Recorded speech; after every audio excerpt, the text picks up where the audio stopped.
Welcome aboard the Tabletop Express. My name is Chris, and I am here with Anthony, and we are here to do our review of a game that is hitting the shelves, and that is Floristry by David Gordon and TAM. And the game is published by Up Games. We had a chance to play this a few times now, Anthony. We had a chance to play it at PAX Unplugged. We got ourselves a review copy as well, which is what we're talking about today. And we've had a chance to play this multiple times. And before we get into our full review, let's talk a little bit about what is this game? How does it play?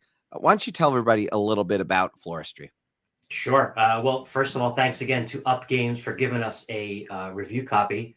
And this was the first game that we played at PAX last year. So it's definitely stuck in my head for that. This is a two-player only rival flower shop game. So you're basically rival flower shop owners trying to create the best display. And so each player gets this square frame, which you're going to be filling up with these flower tiles. So the flowers, I think there's 6 different types / colors in the game. And essentially, you're going to be filling up your grid where you do want at least one flower to adjacent match another one, because you're going to get points based on your biggest area of each flower at the end of the game. That's not groundbreaking, but the interesting thing about the game is how you acquire these flower tokens, because essentially before you do anything else, you're going to take part in an auction. So this game does require an app to play. We should point that out. The way that the round starts is you take 4 random flower tiles out and put them next to the phone, and that's basically the market. The app is sort of, you put it between you, so you have your side is facing you and your opponent's facing them. And basically, it's a timed auction. So you're going to both touch your side of the app and then release at the same time. When you release, the countdown timer starts. The price is going to go down every 3 seconds, I think. So it starts at $5, okay, and it goes down from there. Basically, this becomes a game of who's going to touch the phone first. The first person to touch it is going to lock in the price, and that person gets to take 3 of the 4 tiles that are out there, okay, paying the price that they froze the timer on, right? So if they touched it at 3, they're paying $3, and the app is going to do all your money deduction, things like that, points and all that, which is great. But you're going to do that every round, and so at the end of the game, your points are going to score based on your biggest continuous area of each color. So you're trying to make large, matching areas, but also based on the difference of how much money you and your opponent have at the end of the game. And there's this little chart that tells you how to score that based on what that number is. But that's the essential gameplay. It's 10 rounds. It's very quick, and the app even walks you through the scoring. So it's gonna say something like, all right, it's time to score roses, for example. I forget which one comes first. Everyone puts in their thing, and then you move your little cat marker around your square. That's also your score tracker. And that's it. Most points after all those rounds is the winner. That's how you play Floristry. Yeah, and we'll give people an actual example there. We have a video from PAX Unplugged that I will show here. This is just one of the boards and how beautiful it looks. I want to point something out, by the way, before we get into that. The other thing is when you place these pieces, you can't move the pieces, but you're able to move your board around a little bit. So that is a really unique factor in this game. So if I go back and you look at that, I have the flexibility to move my board around, up, down, because you're not going to completely to a point, yeah. So that is a differentiator for me in this game compared to a lot of these other games where the pieces are locked in. Yeah, they're locked in. That's not different, but you have this flexibility in how you're going to maybe reposition and say, oh, I want to recenter this now. And so that is a little bit different. It is a very lightweight game, though, in the sense of it really is a 15, 20-minute game. The gameplay is quick, and the scoring is really straightforward because it's on that board in front of you. Yeah. So let's show people, though, a little bit of kind of what that timer looks like. And again, it does a lot of work for you, which I know is going to be a welcome piece for some people.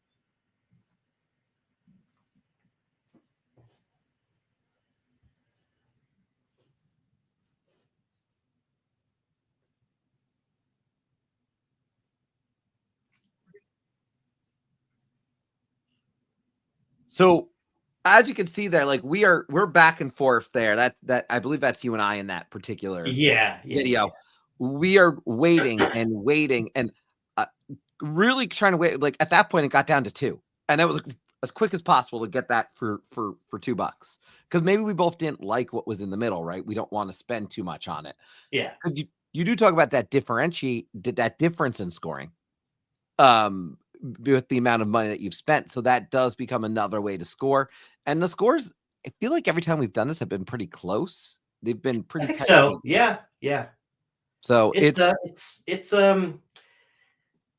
does feel different for a 2-player game. I mean, it's certainly a crowded market, especially now with all the the dual versions of other popular games that have been coming out recently. But this does something unique. It feels different. The whole auction thing is like its own mini, kind of bluffing game. You make your opponent flinch, arguing, I didn't do it. But to your point, you certainly do have to look at what their display is currently looking like, because there's 2 flowers on each tile. Some of them are double, are the same one. And you can see, what your opponent's going for in terms of what, their largest areas are. And that might influence, when you want to push that button, how much money you want to spend. So it's a spatial thing with setting up your flowers, but it's a economic thing too, because you do want to be very conscious of how much money you're spending. Very interesting.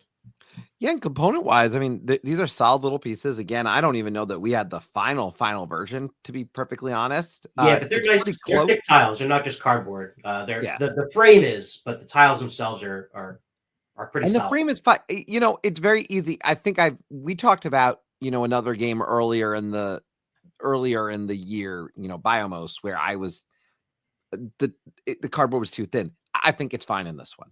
There's this distinct difference for me here. It's solid enough for this, and it does need to move around. Could you make the cardboard thicker? Sure, you can always make it a little thicker, right? But would it make a difference here? No, I think it's solid enough. My biggest thing is the tiles themselves, which you are adding to that tactical feel, which adds value to a game for me. Solid, good pieces. And again, you're going to have your little scoring icons. If you can't tell, they're these little cats that are walking around your shop, essentially. And you get some sense by the way of that board, because you can see it. It's in front of everyone the entire time, how scoring works.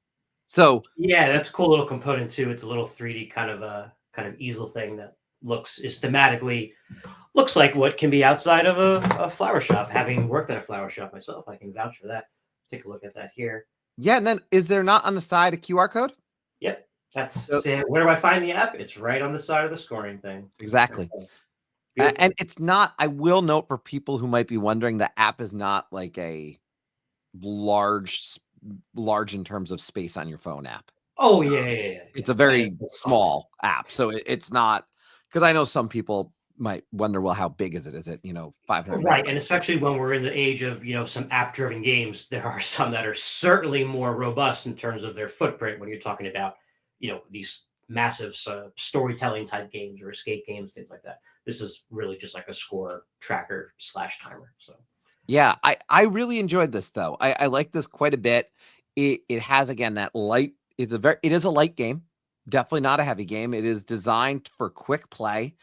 This was one of those games that I was even thinking on like Valentine's Day, like, oh, this is cute, maybe get this out on a table on Valentine's Day, or thematically, it's right there. It's a flower shop. You're collecting flowers. You're setting up your display. It's doing, with a light game, theme doesn't hit me nearly as much, but does this align with the theme? Yes, perfectly. I could see this on display in a flower shop, quite frankly. I could see this being a game, because it's, from price point, it is not an incredibly expensive game. It's not one that's going to be too expensive, I think, for people. And so I could see it being on the shop in in any little store, and being a cute little addition, or in a bookstore, something along those lines, even in like a local community shop, because it's in that right price range. from my perspective. Definitely, and a great addition to just overall spring themed games, which is a category I fancy myself. So for me, final rating, I'm going to do like a 7.4. Very solid 2-player game. It does enough different things that it has a space in our collection for sure. And like you said, it's fast and easy to get to the table. So very accessible, very enjoyable. 7.4 for me for Floristry. Yeah, I'm close to you on this one. I'm a 7.5. I think it's solid. It is a game when you ask, hey, do you want to play this? Yeah, absolutely. Quick little 2-player game. It is not going to take too long of your time. It's only $24.95 MSRP on pre-order. Okay, I think that's a great value. So I think the value point on this is great. In a world full of 2-player games, it's going to compete against a lot of things, but I think it has a distinct feel and it has enough that it does different that this is going to be something that you're delighted when it hits the table. It does work very well for those heavier gamers too, as a filler, probably potentially. Sure. And I could see this combined with a game night that maybe has patchwork and other things. I could see a game night with patchwork, a sushi go, this, like just mixing up some of those 20-30 minute games into a great evening, and it would flow right into that. Patchwork in particular, I feel like jumped out to me immediately with this, because anytime I'm connecting pieces in the way that we do in this game, but I do want to stress, really just a fun, simple game, and it is one that I do feel like if you have someone in your life who is not a heavy gamer, they can pick up this game pretty quick. Which, we had this conversation the other day, Anthony, where it's like sometimes people like to call Wingspan like a certain, and I said Wingspan has a lot of complicated. There's not a ton of complication here. You can get it to the table in 5 minutes with a quick teach, which is fantastic in my opinion. So yeah. So we got a 7.4 for Anthony, a 7.5 for me. Definitely, like I said, really enjoyed this one. Up Games has published this one. Dave Gordon, who has been great to chat with. We thank Dave for teaching us the game in the first place, and Dave and Tam with a really fun little game here. If you have any questions for us, please let us know in the comments. We're happy to share more of our thoughts or answer any questions that you might have about the game. And I will share a link to the pre-order and or order, depending at the time that you see it, so you can pick it up yourself direct from Up Games. And with that, like I said, I just want to thank everyone for tuning in to the Tabletop Express.